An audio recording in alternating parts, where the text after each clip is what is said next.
Everyone is asking who really killed Charlie Kirk or what was the root cause. With all the crazy ideas and blame game finger pointing going around, it's hard to know what to believe.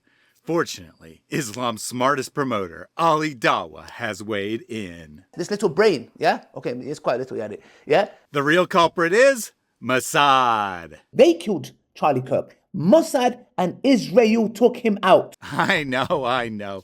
Hold your laughter. Let's hear Ali's argument, and then I'll explain where his crazy ideas are really coming from.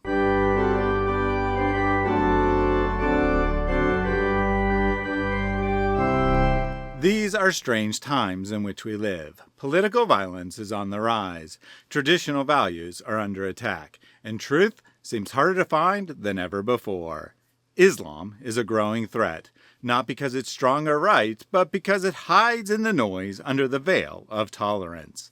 My aim here at Reasoned Answers is to cut through the noise and let the facts speak for themselves. This is Ali Dawah. With well over 1 million subscribers, he's one of Islam's most popular voices. On the surface, he doesn't seem to have much to offer. He isn't particularly smart, is not charismatic, stumbles over his words, and puts minimal efforts into polishing his videos. But he has one advantage that's easy to overlook. He understands the common Muslim man.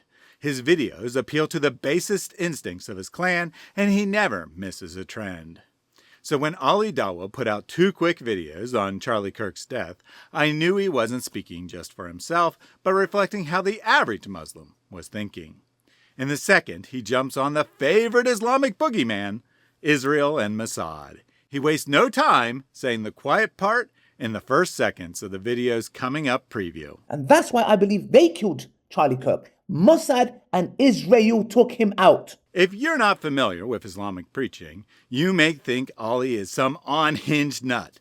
Why in the world would Israel kill an American political activist with no clear tie to Israel or Palestine? You'd naturally wonder. But sadly, he is not. Ali Dawah represents mainstream Islamic thought dating back to the time of the purported prophet Muhammad. But I'll get to that in a moment. Let's first look at Ali's so-called argument. He starts by declaring, I don't really know much about this guy, Charlie Kirk, I'll be honest with you. Lack of knowledge has never been a problem for Ali, though. Seconds later, he confidently declares, I didn't actually know that. I thought this guy was a die-hard Zionist, which he was. So Ali doesn't know much, but somehow he knows Kirk was a hardcore Zionist. Okay, his evidence, you ask? He doesn't give any, other than he must have been one, or else Israel wouldn't have come after him. Why would they not kill Candace Owens or Tucker Carlson? But they go for this guy. I said because this guy was diehard. So why was Kirk killed then? Well, when Ali Dawah actually bothered to look at some of Kirk's statements, he found they were rather moderate on Israel. So in Ali's little mind, that must mean Kirk was changing his mind, and Israel had to stop him before it was too late. He was slowly but surely, even with the interview with Ben Shapiro, starting to say, question things, ask some things, where he was like, hold on a second. And Benjamin Netanyahu and Mossad knows. They know very well. Him, someone such a close ally, diehard person who's a Zionist, yes? Okay, Christian Zionist. If he comes out full-blown, it is better he's dead. In his video, Ali Dawah shows many clips of saying moderate things or asking reasonable questions, but never once shows this as a change. No matter, Ali says it is, so that's all the proof we need. This is our boy. This is our guy. Mossad is guilty as charged. What? You want evidence? Stop thinking like a kafir. Yaka, you a kafir. Okay, fine. I present to you a tweet from Jackson Hinkle, Ali Dawah's prime evidence.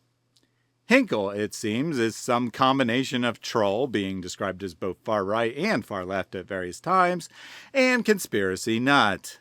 Self-describing as a MAGA communist, he has been banned from YouTube and Twitch for spreading Russian propaganda and promoting fake news stories.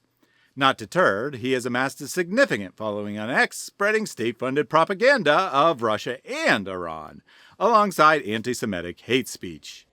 Oh, the irony, the irony. He has numerous times shared objectively false news releases while claiming actual war photos are AI generated. Clearly, Hinkle is the kind of highly reliable news source Ali Dawah can trust. Anyway, Hinkle makes various claims that Ali endorses. That he used to be an Israeli loyalist. He feared Israel would kill him.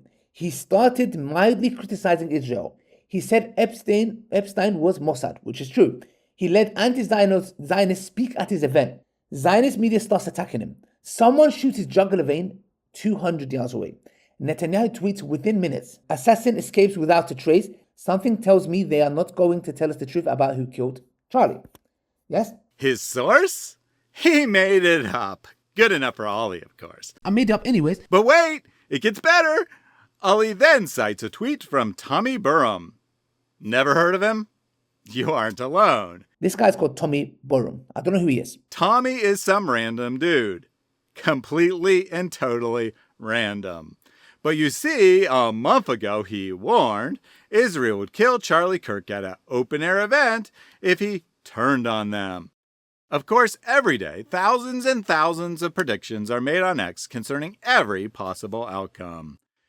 But they're about as useful as Muhammad's predictions about the future of Islam. It will enter every house. It will grow modestly. It will shrink in power. It will become like a snake crawling into its hole and be found only in Arabia, or it'll disappear entirely. But who cares about the 99.9% of predictions that don't come true? Some random guy said something a month ago, so this is absolute proof that Israel is planning this and had some rando tweet about it last month, right? Part of why you never make the deal with the devil in the first place. These people know, look, you need to know some deep stuff. If you still aren't convinced, Ali has the ultimate proof for you. Donald Trump and Benjamin Netanyahu tweeted prayers for Charlie Kirk at the exact same time. Now, this is the evidence. Donald Trump and Netanyahu, just bear in mind, guys, this is a day before 9/11. Very bizarrely, they tweet at the same exact time, praying for Charlie Kirk. We must all pray for Charlie Kirk. You see, this is the proof that they both knew it was about to go down and set a tweet to go out at the exact same minute because, that's what they do, I guess? Yes? Perfect. Okay. Now, this is the evidence. This was within a couple minutes of the shooting, mind you. So maybe two world leaders found out about major news basically instantaneously, and that's not exactly strange. But you decide for yourself. Call it a conspiracy theory. No problem, man. I don't care. Finally, the ultimate proof. Someone on stage adjusted their hat at some point. The way he fixed his hat, that didn't look like he was fixing his hat. That genuinely looked like a go-ahead to this, like they were working with someone at the roof. When was the hat fixing? Who cares? It was clearly a signal. Ali Dawah said so. Who could deny such compelling evidence? The matter's closed. That's all I have to say, inshallah. And I believe this brings enough evidence to show that Mossad and Benjamin Netanyahu was behind the assassination of Charlie Kirk. And the whole world can see that. Okay.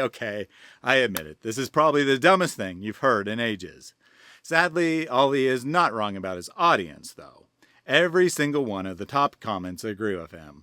It is obvious that Israel and Mossad took Kirk out. These beliefs come not from evidence, but from deep-seated hatred towards Jews in the Islamic mindset. But before I get to that, a word from today's sponsor. That would be me. Did you really think a company was going to support this kind of open, honest analysis free of political correctness? If you want my work to continue, please consider becoming a channel member, Patreon, or making a one-time donation through PayPal. Links are found in the video description. So why not donate now? There are two reasons for Islamic hatred of Jews. The first is the existence of modern Israel. It is deeply offensive to the Muslim mind for any territory ever won by jihad to be lost. So the mere existence of Israel is an affront to their God and prophet and cannot be tolerated. The nation is thus demonized in propaganda that the average child is immersed in from birth. This was true long before the current conflict in Gaza began and will continue until Islam is weakened to the point Muslims no longer care or until Israel ceases to exist. Now, is that scary? Yes, you can say that is very scary. The second reason for hatred comes from Muhammad himself, due to his personal history. What we're going to say is we're going to hate the Jews. Yeah, you know, Jews. You will find plenty of positive references to Israel and the Jewish people in the Quran. These were early in his career.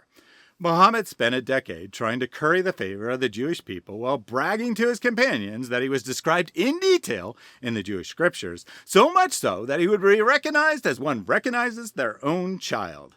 Muhammad promised that when his fledgling armies encountered the Jewish people, he would be welcomed with open arms. Eventually, Muhammad and his followers did encounter Jews, but if instead of embracing him, he was nowhere to be found in their text and thus a false prophet rejected by God. Muhammad grew irate, saying the Jews were hiding the text and were just mad because he was an Arab and they hated Arabs. Allah rushed to assure Muhammad he was a real prophet, sending sacred scriptures about how Jews believe in lies, how they have been and will be turned into animals, how Jews are the worst enemy of Allah, how they are specially cursed, and so on. In the Hadith, sayings of Muhammad, Muhammad cursed the Jews with his final words, and Muslims are commanded to slaughter Jews specifically in order to bring about the last day. Even the rocks and trees will betray the Jews who hide from the righteous Muslim slayers, they are promised. We believe, from our belief system, such hatred can be seen in generation after generation of Muslims as they seek to follow the perfect example of their hate-filled prophet. Of course, many Muslims are far better than their so-called prophet, but make no mistake about it. Hatred runs deep in Islamic society, and it comes straight from the words of Muhammad. And it doesn't stop with mere thoughts, but is carried forward in offensive jihad, the slaughtering of unbelievers in the name of Allah. To learn why the faithful Muslim mind can never truly escape the need for jihad, check out this video here.